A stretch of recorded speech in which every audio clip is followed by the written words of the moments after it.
Dunbar from speechmodification.com, and this is my Smart American Accent training. Welcome to our Friday live question and answer class, where I take your questions regarding the American accent. You can ask me about sounds you find difficulty pronouncing, words you have difficulty pronouncing, any questions you have regarding the American accent, American English, pronunciation, and intonation. I'm happy to answer them and use this time to help you with what you're working on for the American accent. If you've been watching the channel lately, we've been doing what I'm calling the American Sounds Challenge, where we've been looking at individual sounds of English and telling you about accent error patterns you might have on them, helping you to correct those patterns, and teaching you the skills you need to improve your pronunciation overall in American English. So if you haven't been to any of those classes yet, I suggest trying those out. The next one will be tomorrow at 8:30 Pacific Standard Time, and we'll be talking about the American R, which is a topic that affects most people when speaking English because the R sound in American English is quite different than the R sound in many other languages. I do have a full playlist for American R where you can also get a lot of great free resources for learning to improve your pronunciation of this sound. But in the live class, I'll take your questions and I'll cover some of the basics for you. So in today's class for question and answer, of course, I'll be taking your questions, as well as spending some time reviewing what we've done in the first 10 lessons of the American Sounds Challenge. So I'll tell you a little bit about what we've covered so far and give you some resources for working on your pronunciation, working on these sounds, and we'll talk about some of the other free resources on my YouTube channel, Speech Modification Seattle, and on my website, speechmodification.com. So far in the challenge, as I said, we've had 10 lessons, and we've looked at vowel sounds and consonant sounds. And one of the things that I've been trying to give you as part of the American Sounds Challenge series is an overview or a look at how the sounds of English work overall. So we always talk about this when we talk about vowels, because understanding the vowel system and all of the vowel sounds is very helpful when trying to improve your accent. When you have an accent in English, it's because there are sounds in English that you don't have in your native language, or that you just don't use the same way in your native language. So I might have the D sound, D, in my native language. It's a fairly common sound across languages, but for lots of languages, they don't put that sound at the ends of words. And so when you say in American English a word that ends with the D sound, like need or had, you might have a tendency to use a different sound, like the T sound, need or had. You might devoice those sounds, meaning using the voiceless sound T, t, instead of the voice sound D, d, because it's not typical in your native language to have voiced sounds at the ends of words. So lots of our accent patterns come from our native language. And with the vowel sounds, we tend to have a system of vowels in our brain that we can hear, that we can interpret, and that we can produce that's based on our native language. Some languages line up somewhat with English and having a lot of the same vowels, and some languages don't line up very well. And so typically in American English, there are some vowel sounds that you don't have in your native language. And what we tend to do is produce a sound that comes from our native language and that's relatively close to the vowel sound in English. And part of what makes this tricky is that we can't always hear the difference between what we're doing and what's happening in American English. So part of what we do in the American Sounds Challenge, in my online classes, in my one-to-one training, we work on developing your ear for the American sounds so that you can hear the difference between what's happening in your accent and what happens in American English. You can develop a new filter, a new sound system in your brain that includes American English. And if you're living here in the United States or elsewhere in the world and you're speaking a lot of English, you're already doing, some of this naturally. You already have some of the sounds of English in addition to the sounds of your native language. But there's going to be parts of the sound system in English that you aren't hearing correctly and that you aren't producing correctly. And that is pretty much what makes up your accent. Then, in addition to that, with vowel sounds, there is the problem of how we spell in American English. So we don't have a consistent spelling system where one sound is always spelled with one letter or even one combination of letters. So you can't look at the spelling of a word and know how to pronounce it. And so for those of you who have a lot of learning of English through reading, through books, through text, you're going to have some issues with how you pronounce words because the spelling is influencing you and making you think it has a different pronunciation than it does. So that's another element that we look at in the American Sounds Challenge. We look at sounds versus letters, particularly again with the vowel sounds, but this is also true with consonant sounds as well. One of the things we talked about in one of our recent challenge classes was what is the difference between a vowel sound and a consonant sound. And the vowel sounds are made with, but the shape of the mouth dictates the vowel sound. So when I'm looking at the vowels overall, I like to use this diagram, which is the vowel quadrangle. And you can see more information, more details on how to use this quadrangle and what it means on my vowels playlist. And on the first few videos on there, I give you an overview of the vowels in general. But what this represents is the shape of my mouth and where in my mouth I'm making the sounds. And so this is as though this is the front of the mouth, the back of the mouth, the top, and the bottom. And it's easiest to feel this by actually saying the vowel sounds. So say with me this vowel, E, like in green tea. Just say that, E, E. What I can feel when I say the E vowel is that my mouth is not very open, my jaw is closed, so my tongue is up high, E, and it's near the front of my mouth. So E is called a high front vowel. Now let's say this vowel here, the ah vowel, as in not hot. Say that with me. Ah, ah. What I feel there is that my jaw is open, ah. My tongue is down at the bottom of my mouth, ah. And there's a big opening and resonance towards the back. So this is a low back vowel. So when I go between the two, E and ah, I can really feel, okay, high front and low back. That type of distinction is helpful to feel with this chart. It's less easy to feel those subtle differences along the way. So for example, in the front here, we have E and I, A and and ah. And so one thing that you can see in my vowel overview video is that I go through and give you words that are almost the same. Everything is the same except for the vowel sound. So for example, if I started with the word bead, B-E-A-D, and I use the B at the beginning and the D at the end, but I changed the vowel, I would have bead, bid, bade, bed, and bad. So those are all front vowels, and they get increasingly more open. So bead is not very open. Bid is a little bit more open. Bade is moderately open.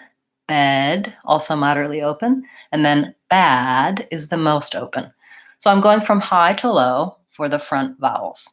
For the back vowels, I can do the same thing. I have, let's see, booed isn't really a word. Well, it is if the audience booed the performance. So booed, book, bowed, bod, like as in body, and bod, as in body. Again, I'm going from very high in the back, booed with rounding, to very open, bod, in the bottom. And then I have some central vowels, which are the schwa vowel, the sound, where my mouth is moderately open and my tongue is central, and then is also considered vocalic. It's basically the R sound at the ends of words, in the middle of words, and my tongue is tight and in the middle towards the back for the So this is one starting point for understanding the vowels altogether. And this is called the vowel quadrangle, and there are vowel quadrangles for other languages as well.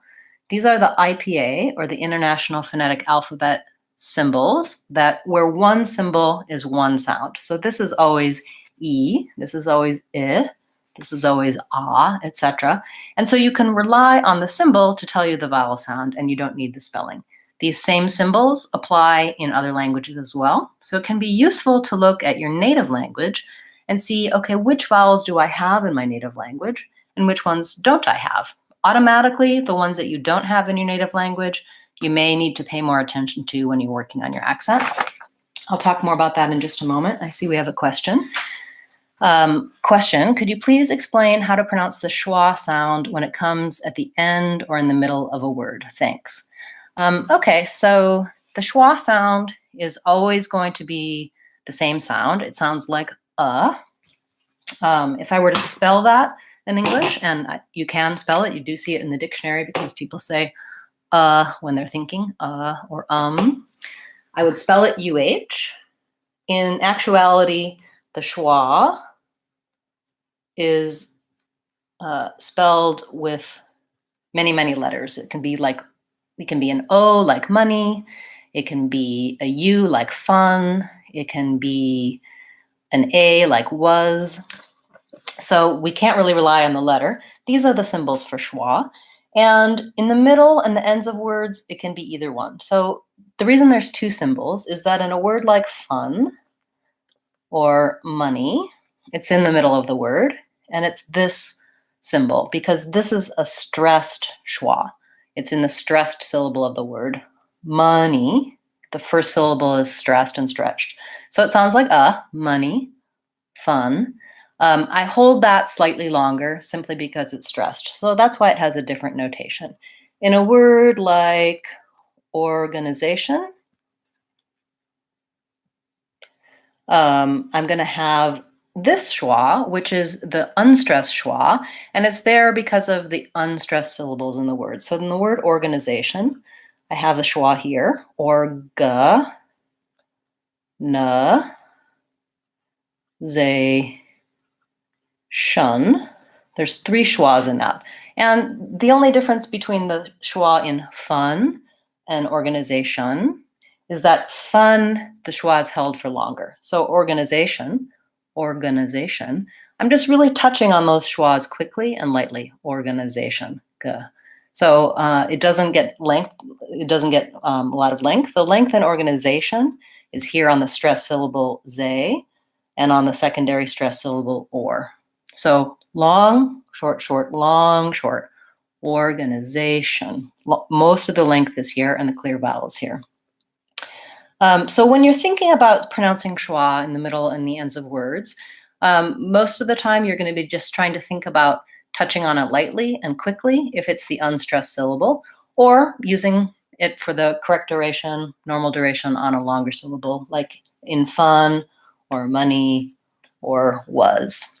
You can get more help for vowel schwa and for stressed and unstressed syllables in my videos about that. There's one or several videos about vowel schwa, and then you might also like my videos that are about syllable stress. So check those out on speechmodification.com or on Speech Modification Seattle.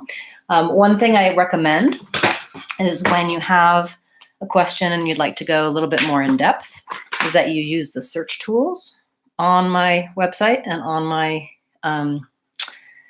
channel page. So on my website, Speech Modification, you can go here to the free practice, and you want the online practice free trial. And what you'll find when you get there is that there's categories, so you can search in the categories, or you can also use the search tools. So for example, if I want to know more about syllables, so I can understand how that works for schwa, I can type that in, and then the website will show you all of the lessons and all of the elements related to syllables. So for example, there's a common pronunciation error of using extra syllables. There's syllable stress lessons. Let's take a look at lesson 9 for syllable stress. And usually there's going to be a video, there's going to be information about what your error patterns are, how to correct it, what practice steps to use, and additional resources. So using those search tools can really help you pinpoint the answers to your questions. And of course, coming to the question and answer class is also helpful. You can also use those on my channel page on Speech Modification Seattle. There's a search box there, and you can see, looking at the playlists, you can find out about vowels, sounds. And if you're watching this class live, please feel free to ask your questions at any time. If you're watching this as a replay on the replay list, you can always leave questions in the comments. I do go back and check those and answer them and give you resources for where you can find the answers to your questions. So thank you for that question regarding vowel schwa. While we're still on the topic of vowels, I also would like to show you one additional resource that you can get on my website. So when you go to the website, some of the free resources are also in the store. So if you go to the store page, you can find that I have free downloads for vowel information. This here, the American English Vowels download, is very useful because it gives you the chart that we were looking at, as well as information for each of the vowel sounds. So it'll tell you, the sound, the IPA symbol for that sound, common spellings for the vowel, and the 10 most frequently used words that have that vowel. So that's a really good starting point to get oriented to the different vowel sounds and how they work. I highly recommend getting that, and it's currently free. The other thing that you'll find in free downloads that you might find useful is so you go here to the free downloads. And what I've done for you is I've done research on which patterns that happen for which native speakers. So as I mentioned, you have a sound system in your native language, and it affects how you speak English and additional languages. And so you can look up your language, and you can download, for example, if you're an Arabic speaker, you can download this PDF that's going to tell you, here are the patterns that are typical for most speakers of Arabic when they're speaking English. So I know that it can be quite overwhelming to be looking at the accent, looking at pronunciation in English, and trying to know where to begin. And these downloads show you the sound, what the typical error pattern is, and gives you an example. So it's a good starting point for understanding what's going on in your speech. Additionally, on the website, on the free practice, you can search your language and you can see which lessons apply most to your language. So I do highly recommend checking out the free resources I have on my website and on my channel page. Nice to see you. Yes, I have a lot of Arabic speakers who are interested in improving their American accent. And so let's take a look at what we were talking about with the vowels. So I have an example for you of how you're going to see an effect for your language versus American English. So looking back at our vowel quadrangle for English, we have 15 vowel sounds. Here's an example language of Spanish. They have 5 vowel sounds. And these vowel sounds in Spanish, the I, E, A, U, and O, are very typical in most languages. So most languages will have some variant of these 5 vowels. And when I line these two up, if I actually take the quadrangle for Spanish and I put it on top of American English, I can see, yes, both Spanish and English have U, they both have O, they both have I, A, and then Spanish has an A that's more in the middle, and American has A and A. So we have different vowels for these two. And the other thing that I can see is, okay, here's all these vowels in English that we don't have in Spanish. So Spanish speakers are going to have a tendency to potentially have an issue with the eh versus a vowel. Those are vowels like in men and man, or the e versus I vowel, the vowels in leave and live. We covered those very early in the American Sounds Challenge, the first few lessons, since that affects many languages. We also covered the like in book versus u like in Luke, 2 vowels, and that's another pattern that affects many languages, including Spanish. The other thing that you can see is that even when we have the same vowel, like the vowel O, we have both in Spanish and English, but in Spanish, it's more of an O, where there's just one sound. In English, we have 2 sounds with that vowel. So we glide from O to we say O, O. We basically hold it longer and relax and change our mouth shape a little bit from the O to the O. Where this causes problems for Spanish speakers and other non-native English speakers is in words like no, or go, or so. You have a tendency to just use one vowel, so you might say no instead of no.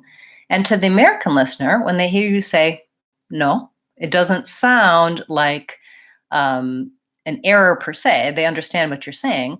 But if I just say no, no, to the American listener, it sounds a little bit rude, like maybe I'm upset or angry or impatient because I'm not using that lengthened no like an American speaker would.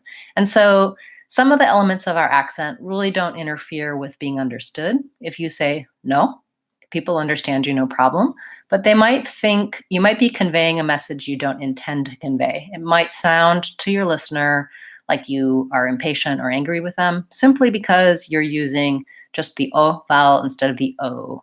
And so learning about some of these differences and how your accent can affect how you're perceived can be very useful. You can see some of these types of errors in my Say This, Not That playlist. I look at a single word in each video. They're about 30 seconds long each, and they're really helpful for taking one word at a time, learning what errors you have on it, and learning why it matters to change those errors. So if you're just starting out, it's a good place to kind of get an overall view of, okay, what's going on in your speech and some quick things that you can fix. So Ismail is saying that he has trouble when American people pronounce can versus can't. And yes, that is very difficult because there's a lot of things going on with can and can't. And I do have a video that explains all of the details of what's going on there. So if you go to my channel page and you do a search on can and can't, or if you go to my website and can and can't, you can see that video. I'll tell you quickly what's happening there for you. So when I'm saying can in English, most of the time when I'm saying can, if I'm saying something like I can go or I can see, I don't actually say the correct vowel. I don't actually say the a vowel in can. We have a tendency to reduce that and to say more of a schwa, I can. And so it sounds like I can go. I can go, I can see. So that's one clue. If you don't hear the a vowel, I can go, then it's likely the word can instead of can't. The only time I would use the stressed a or the a vowel in that is if I'm saying I can go and I'm really emphasizing the can part. The rules of intonation tell me that this is the important word in this sentence. And so I can see, I can go. The I can is really shortened and reduced. I can see, I can go, I can talk to you later. And so you're going to hear that that's a schwa. And then with can't, I don't change the vowel. So I'm always using the a vowel. But what you'll hear is that we tend to use what's called a stopped T on can't. So when I'm saying I can't talk now, I can't tell, I can't go, I'm not really saying I can't go. I'm saying I can't go, and my T gets stopped. That means I'm not releasing the burst of air. I'm not saying I can't go. I go up to make the T, I can't go, and I don't let that air out. And so for the non-native speaker, when you're listening to that, you don't hear the T and you think you're hearing this word, I can't go. But what you'll notice is that if I say I can go versus I can't go, I say I can go, I can go. So I'm using the schwa vowel, I can go, versus I can't go, I can't go. And I'm typically holding that a little bit longer. This is still stressed, but oftentimes if I'm saying I can't go, then the stress might be on can't because I'm really trying to highlight for you the can't, the negative portion of that sentence. So I know that's fairly complex and can be difficult to listen for. What I'm going to say is that you can't rely on hearing that T sound when Americans are saying can't. You're better off listening for the a versus a vowel. I can, or I can. Yes, exactly. So Ismail is saying, so I can go, stress on go, versus I can't go, stress on can't. Can't always count on that. The can't might not be stressed, but you will hear that clear vowel on can't, and you won't hear it on can most of the time. There's a lot going on. So you can see that intonation and pronunciation are intertwined. They're fairly complex. And in situations like for words like can and can't, they can interfere with your ability to understand. Typically, once you've heard and you understand the rules behind that, it might help you and you might be better able to tell. If you're asking for clarification, you can always ask someone, oh, I'm sorry, did you say can or can't? Another thing that people will use as non-native speakers is they might say can not instead of can't. And that's another option for you to make it very clear which one you're saying. You can certainly say the T, can't. I can't talk, I can't go. But you'll find that Americans use that stop T typically. Great, I'm glad that made sense to you, and that was a great question. Again, you can check out my can and can't video if you need a reminder of what we talked about in this video. Okay, so we were talking about vowels versus consonants, and we saw, that vowels are made by mouth shape. Consonants are made by mouth shape and some other factors. And as we look at each consonant sound in the American Sounds Challenge, I'll tell you what those are. So when we were talking about the V sound, for example, in an earlier lesson, we were talking about how the mouth shape is the teeth and the lip. It's called a labiodental. And the other factors are that it's a fricative sound, which means it has noisy air. It's voiced, which means my voice is on. And it's a continuant sound, which means I can hold it.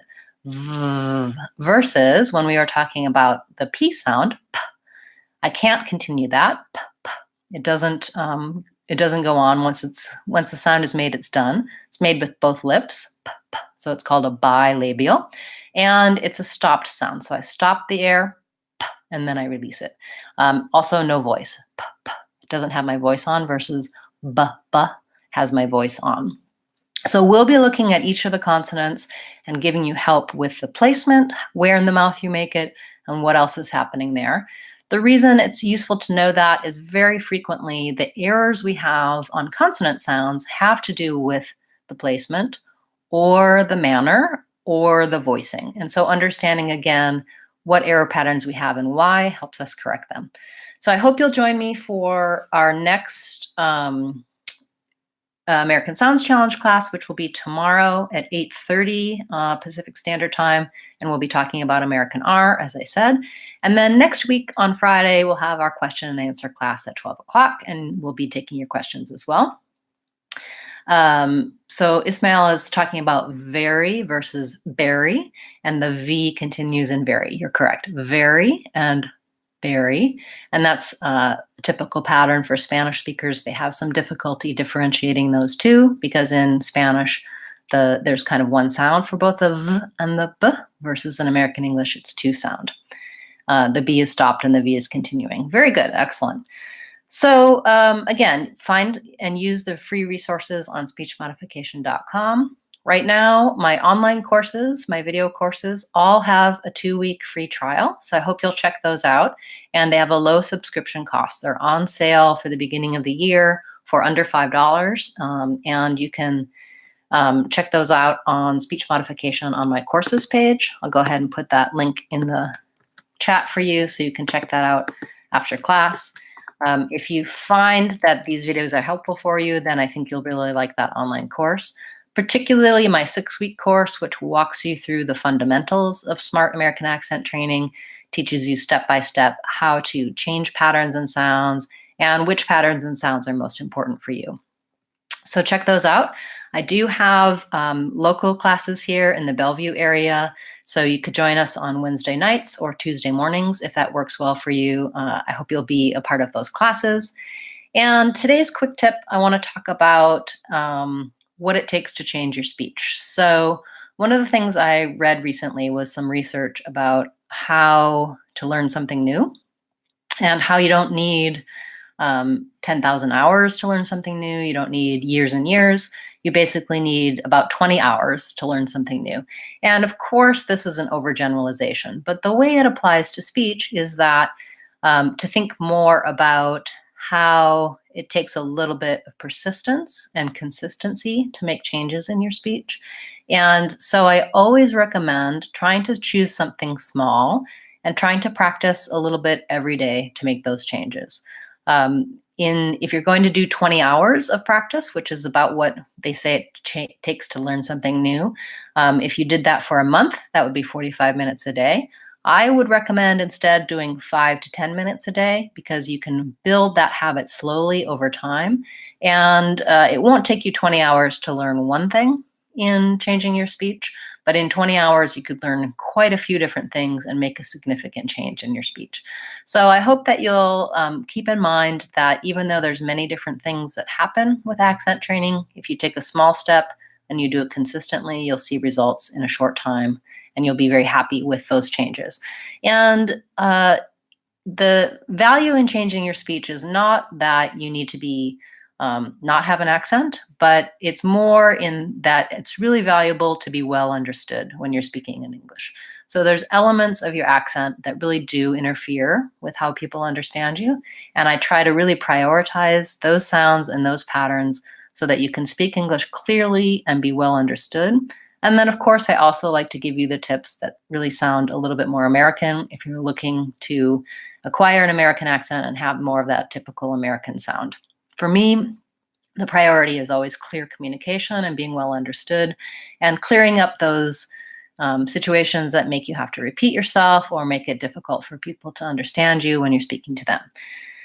So thank you so much for being here and being a part of class today. My next question and answer class will be on the 11th, and tomorrow's class will be about the American R, so the American Sounds Challenge class. I'll put that in the chat for you now. So I hope you'll be back with me tomorrow and we'll look at American R together.